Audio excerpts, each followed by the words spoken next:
สวัสดีค่ะพ่อแม่พี่น้องสวัสดีFCทุกท่านเนาะค่ะกลับมาพบมาพอกับเจตาพารวยคือเก่าค่ะในทางช่อง YouTube คลิปนี้เจตาก็จะวางแนวทางของลาวพัฒนาค่ะมือแรงลาวพัฒนาออกมือนี้วันที่1ค่ะพี่น้องมือสุกมือหมานเนาะ2หลอกมือนี่ลาวพัฒนา2ถุงรัฐบาลไทยบายพี่น้องมาเบิ่งแนวทางใหม่ของมาดามคำนวณดารามาดามคนสวยรวยน้ำใจวันที่30ที่ผ่านมาของเพิ่นค่ะลาวพัฒนาออก5853ตัวบน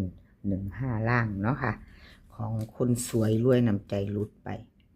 บ่เป็นยังค่ะ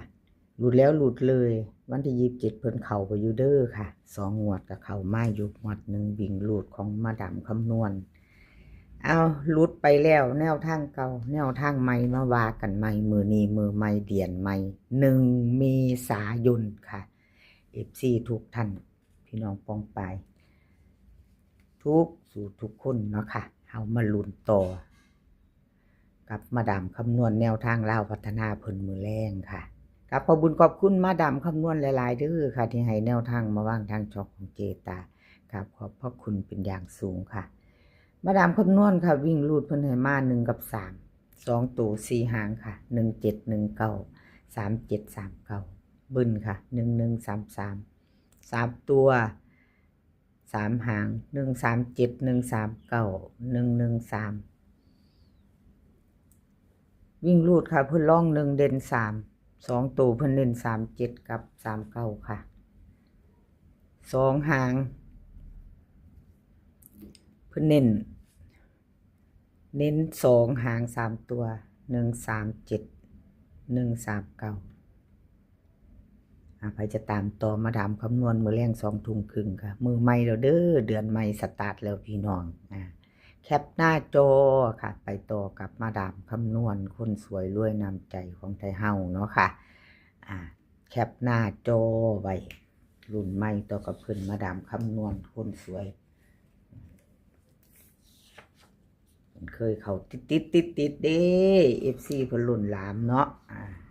ปังมาดามคำนวณเอาไปต่อค่ะเป็นของใครเลขมีที่มาค่ะเลขมีที่มาเพิ่นเข้าไปอยู่เด้อค่ะพี่น้องลาวพัฒนาวันที่30FC ไผใดก็ดีใจนำค่ะลาวพัฒนาเลขมีที่มาค่ะ585 3ตัวบน15ล่าง30ที่ผ่านมาวิ่งลูกเพิ่งเข้าไป8ค่ะ2ตัวบนเข้าไปตัวเน้นตัวเจาะ85เลขมีที่มาFC ถ้าใดถ้ามานก็ดีใจนำเนาะค่ะพี่น้องเอาไปบ่ทันใดมาใหม่เด้อแนวทางใหม่เพิ่นมาแล้วค่ะมาตามใหม่ไปต่อกับเพิ่น2งวดติดค่ะเจตาให้เบิ่ง2งวดประวัติของเลขมีที่มาไปใหม่ตามต่อมือนี้ค่ะ FC ยังบ่ทันตามเพิ่นก็ลองพิจารณาซ่อมเบิ่งเนาะพี่น้องไปนำกันมือแรงลาวพัฒนาวิ่งรูดค่ะ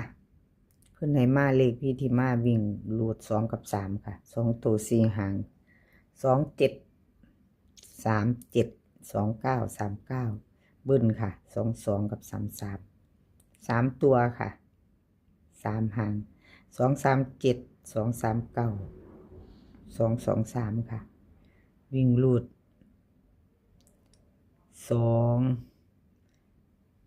กับ3วงกลมไม่ทอกันค่ะเด่นเท่ากันเนาะ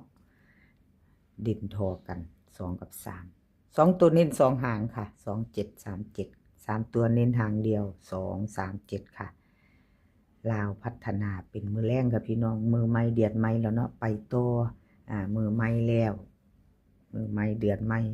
วันที่1เมษาเป็นวันแรกของเดือนเมษาเนาะพี่น้องวันโชควันหมานวันดีตอนนี้พี่น้องเป็นวันที่1วันโชคดีมีชัยตอนนี้เลขทุกตัวเอามาวางเพื่อเป็นแนวทางโปรดใช้วิจารณญาณในการรับชมเป็นอย่างสูงค่ะ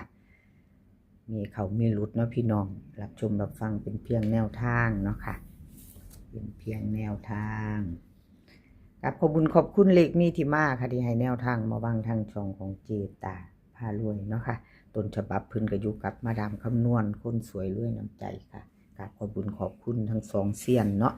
ทั้งมาดามคำนวณค่ะ กราบขอบคุณหลายๆชอเชษชัยค่ะชอเชษชัยเพิ่นก็เข้าไปวิ่งอยู่เด้อพี่น้องวันที่30ที่ผ่านมาเอามีไผวิ่งไผลูดน้ำหนุ่มน้อยหน้ามนต์คนรูปหล่อบ่พี่น้องเพิ่นเข้าไป8วันที่30เล่าออก5853ตัวบนค่ะ15ล่างของชอเชษชัยเข้าไป8ตัวหนึ่งค่ะวิ่งลูดเพิ่น2ตัวมา1ตัวก็ถือว่าเดินเนาะพี่น้องเดินอยู่ค่ะ2งวดค่ะเจตายเบิ่งประวัติชอเชษชัยกับขอโทษขออภัยแนวทางเพิ่นหลุดไปเนาะพี่น้อง2ตัวหลุดไปกับกราบขออภัยแทนเพิ่นมาตามต่อไปใหม่มื้อนี้เนาะไปใหม่กับชอเชษชัยหนุ่มน้อยหน้ามนต์คนขยันค่ะลาวพัฒนาวิ่งลูดค่ะชอเชษชัยให้มา0กับ2ตัว4หางค่ะ06 08 26 28เบิ้ล0022 3ตัวค่ะ3หาง026 028 002วิ่งลูดเด่นค่ะ0กับ2เท่ากันวงกลมไว้ทั้ง2ตัวเน้น2หางค่ะ2ตัว2หาง06กับ26 3ตัวเพิ่นเน้นหางเดียวเด้อค่ะชอเชษชัย026ค่ะเพื่อจะตามต่อแคปหน้าจอค่ะไปต่อกับชอเชษชัยเนาะพี่น้องมือแรง2 ทุ่มครึ่งลาวพัฒนาออกโชคดี2รอบเด้อพี่น้องมือแรงตอนบ่าย4 โมงกับ2 ทุ่มครึ่งเนาะให้โชคดีกันทุกคนเนาะค่ะบ่ว่าจะไปแนวทางใดบ่ว่าจะไปของไทยไปของลาวให้โชคดีกันทุกคนสมปรารถนาเนาะโชคดีมันๆกันเอาไปต่อค่ะไปต่อเป็นของใคร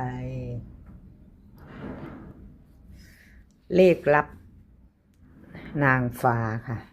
14กับขอโทษขออภัยรับนางฟ้าของเพิ่นหลุดไปเด้อค่ะวันที่30ที่ผ่านมาลาวพัฒนาออก85กับ3ตัวบน2ตัว15ล่างของเพิ่นหลุดไปทั้งวิ่งหลุดเนาะพี่น้องหลุดแล้วหลุดเลยเนาะ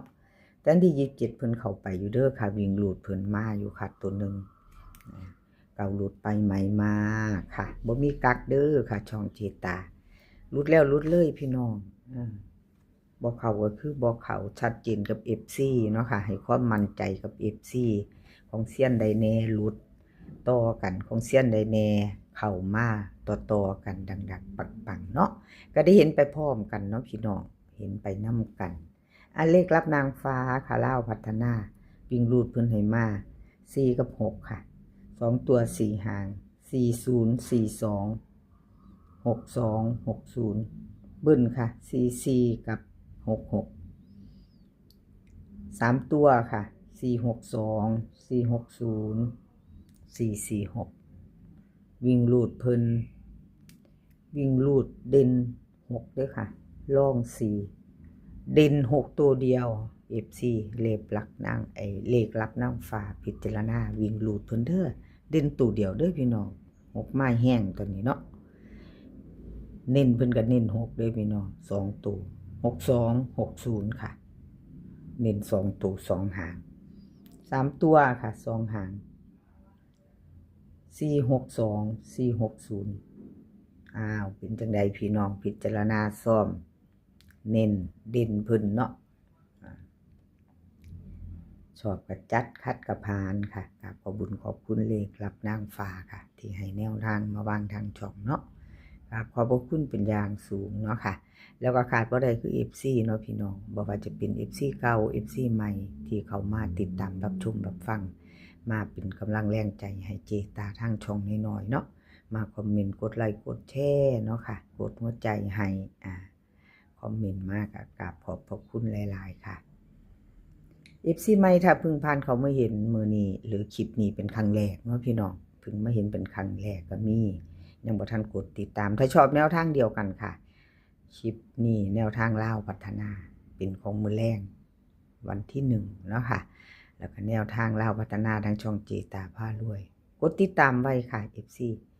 กดติดตามไว้ FC ใหม่ยังบ่ทันกดติดตามค่ะอย่าลืมกดกระดิ่งแจ้งเตือนนำเด้อค่ะกระดิ่งแจ้งเตือนจะได้บ่พลาดคลิปใหม่ๆยามเจตาลงไปเนาะค่ะคลิปนี้ขอให้พี่น้องโชคดีกับลาวพัฒนามื้อแรงค่ะโชคดีทั้ง2ต่อเด้อค่ะ2 ทุ่มครึ่ง ลาวพัฒนาออกมื้อนี้ขอให้มีความสุขค่ะขอสุขภาพร่างกายแข็งแรงเดินทางไปไสก็ขอให้ปลอดภัยเดินทางไปขอให้มีโชคกลับมาขอให้มีชัยคลิปหน้าพอกันใหม่ค่ะคลิปนี้ก็สวัสดีค่ะ